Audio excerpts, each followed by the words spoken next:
నెల్లూరు జిల్లా కొవ్వూరు ఎమ్మెల్యే వేమిరెడ్డి ప్రశాంత్ రెడ్డికి బెదిరింపు లేఖ రావడం తీవ్ర కలకలం రేపింది. ఈ నెల 17న గుర్తు తెలియని వ్యక్తి ముఖానికి మాస్క్ పెట్టుకుని ఎంపీ వేమిరెడ్డి ప్రభాకర్ రెడ్డి ఇంటికి వచ్చాడు.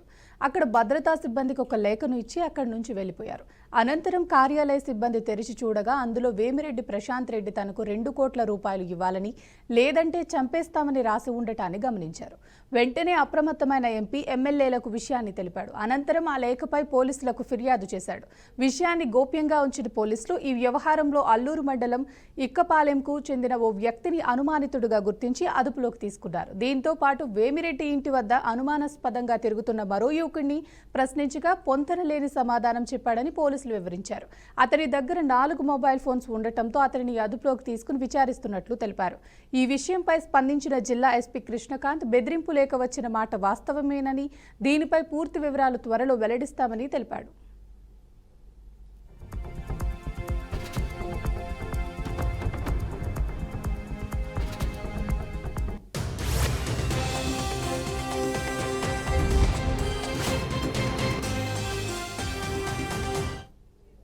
ఇదే అంశానికి సంబంధించి పూర్తి సమాచారాన్ని మా ప్రతినిధి విద్యాసాగర్ అందిస్తారు.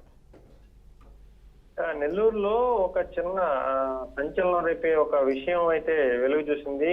అది ఏంటంటే నెల్లూరు కోవూరు నియోజకవర్గానికి సంబంధించిన ఎమ్మెల్యే వేమిరెడ్డి ప్రశాంత్ రెడ్డి, అలాగే నెల్లూరు జిల్లాకి ఎంపీగా ఉన్న వేమిరెడ్డి ప్రభాకర్ రెడ్డి దంపతుల ఇల్లు అంటే అది మినీ బైపాస్ లో ఉంటుంది. ఈ మినీ బైపాస్ లో వాళ్ళ ఇంటికి ఒక గుర్తు తెలియని వ్యక్తులు ఒక లెటర్ పంపించారు. ఆ లెటర్ లో ముఖ్యంగా కూడా 2 కోట్లు ఇవ్వకపోతే చంపేస్తామని చెప్పి ఆ ఇంటికి సంబంధించిన బయట వాచ్మెన్ ఉంటారు. వాచ్మెన్ కి ఒక పత్రం పడేసి వెళ్ళిపోయారని చెప్పి ఒక వార్త ఇప్పుడు మొత్తం సోషల్ మీడియాలో కావచ్చు లేదా బయట వైరల్ అవుతా ఉంది. ఈ వార్తలో ఎంత మేర నిజం, ఎవరైనా ఫేక్ కాళ్ళు కేటు కాళ్ళు ఏదైనా అంటే మీడియాను అలర్ట్ చేసేదానికి ఏమైనా పెట్టారా, లేదంటే మరొక విషయం తెలియాల్సింది. వాస్తవం చూసుకుంటే నెల్లూరు జిల్లా మొత్తం కూడా కొన్ని సంఘటనలతో ఇప్పుడు మొత్తం రాష్ట్ర వ్యాప్తంగా కీలక చర్చనీయాంశంలో నిలిచింది. అనేక నేరాలు కావచ్చు, లేదంటే ప్రస్తుతం నడుస్తున్న అనేక రౌడీ షీట్ శ్రీకాంత్ నిడుకుంటారు అనేటువంటి వ్యవహారంలో కూడా సంచలన కేంద్ర బిందుగా మారింది. సో ఇలాంటి సమయంలో కోవూరుకు సంబంధించిన నియోజకవర్గానికి ప్రాతినిధ్యం వస్తున్న ఎమ్మెల్యే, ఎంపీ వీరంటే కొంచెం హై ప్రొఫైల్ కలిగిన వ్యక్తులు, అలాగే ముఖ్యంగా రాజకీయంలో ఉన్న వ్యక్తులు కాబట్టి వీళ్ళకి ఒక లెటర్ ఇచ్చారు. అది కూడా ఆ లెటర్ కూడా ఒక ముసుగు ధరించిన వ్యక్తి, అంటే వాళ్ళ ఇల్లు ఫుల్ సెక్యూరిటీలో ఉంటుంది. అంటే ఆ ఇంటికి బయటే అవుట్ పోస్ట్ ఉంటుంది, అంటే చెక్ పోస్ట్ లాగా దాంట్లో ప్రైవేట్ వ్యక్తులు కాపలా ఉంటారు, లేదంటే ప్రభుత్వానికి సంబంధించిన సెక్యూరిటీ వాళ్ళు కూడా ఉంటారు. కాబట్టి ఆ సెక్యూరిటీ చెక్ పోస్ట్ దగ్గర ఓ ముసుగు ధరించిన వ్యక్తి ఆ తెల్లవారుజామున అంటున్నారు, మరి కరెక్ట్ ఎగ్జాక్ట్ టైం కూడా తెలియదు. తెల్లవారుజామున ఒక లెటర్ పడేసి వెళ్ళిపోయాడు. ఆ లెటర్ లో అంటే వాచ్మెన్ కి ఇచ్చేళ్ళారని ఒక సందర్భం చెప్తున్నారు, లేదంటే పడేసి వెళ్ళారని చెప్పి కూడా చెప్తున్నారు.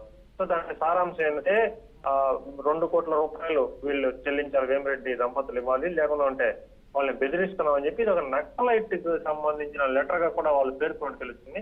ఆ లెటర్ బయట పెడితే మరిన్ని వివరాలు, అసలు ఆ సిసి ఫుటేజ్ మొత్తం కూడా ఆ ఏరియాలో సిసి ఫుటేజెస్ ఉంటాయి. మినీ బైపాస్ లో వాళ్ళ ఇంటి దగ్గర కూడా 360 యాంగిల్స్ తో ఉండే సెక్యూరిటీకి సంబంధించిన చెక్ పోస్ట్ దగ్గర సీసీ కెమెరాలు కావచ్చు, లేదంటే ఆ రహదారి మొత్తం మీద కూడా అంటే మామూలు సమీపంలో ఉంటుంది. ఈ ఏరియా అంతా కూడా సీసీ కెమెరాలు ఉంటాయి. కాబట్టి పోలీసులు ప్రస్తుతానికి అయితే దర్యాప్తు చేస్తున్నారు. ఈ దర్యాప్తులో ఎటువంటి విషయాలు బయట వస్తాయని చూడాలి. మొత్తం మీద ఈ వ్యవహారం అయితే కొంత డైవర్షన్ గా కనిపిస్తుంది. చూడాలి మరి ఏది నిజం, ఎవరు ఇచ్చారు, ఈ ఫేక్ కాల్, లేదంటే ఎవరు ఇంటెన్షన్ గా చేస్తారు, ఇవన్నీ కూడా పోలీసు దర్యాప్తులో తేల్చాలి ఉంది.